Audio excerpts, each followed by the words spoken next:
আসসালামু আলাইকুম।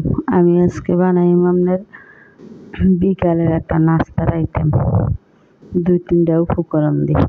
এই যে এখানের মধ্যে পরিমাণ মতো ২ কাপের মতো ময়দার গুঁড়ি লইলাম।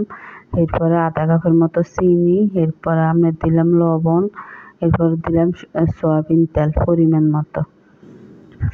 প্রায় ছোট টেবিল চামচের ২-৩ চামচের মতো দিলাম।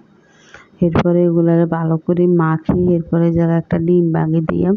ডিমটা ভাঙি দেওয়ার পরে পরিমাণ মতো পানি দিয়ে এটারে একটু ভালো করে মথি, এক সাইডে ঢাকা দিয়ে রাখি দিলাম। ঢাকাটা উল্টায় ১৫-২০ মিনিট পরে এটারে ভালো করে মথি নিলাম।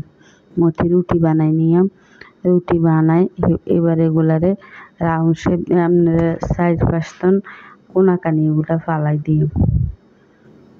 এই যে রুটিটা আমার বানানো হয়ে গেছে। এবার এই ছুরি দিয়ে এরকম করে ৪-৫ কাটি হালাই মাঝখান দিয়ে লেচি কাটে নিলাম। এরকম ফিতার মতন কাটে নিলাম।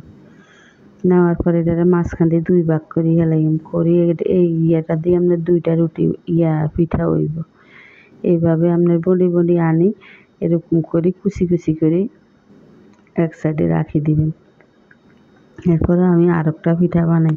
এগুলা বানাই লগে তেলে ছাড়তে হয়। এইভাবে আমি সবগুলা পিঠা একটা করে বানাই হেলাইম। এরপরে এই পাশের তনে একটা ফ্যাঁস আর ওই পাশের তনে একটা ২টা দিই। এটার ফিতার ভিতর দিয়ে আমি মুখটা ঢুকাই আবার একটু করে দিই। দেওয়ার পরে যে আমার আরেকটা পিঠা হয়ে গেছে। এবার আমি এইভাবে সবগুলা পিঠা বানাই নিয়ে চুলার উপর তেল বসাই দিছি। এবার একটা করে পিঠা সবগুলা আপনার ভাজি হেলাই।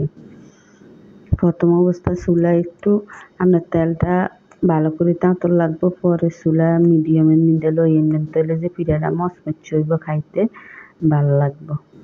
এই যে এইভাবে আপনার করে বাদামি কালার করে সবগুলা পিঠা আমার রেডি হয়ে গেছে। এরপরে এই যে যদি আমার কাছে ভালো লাগে একটা লাইক, কমেন্ট, শেয়ার, সাবস্ক্রাইব করে দিয়েন। আসসালামু আলাইকুম।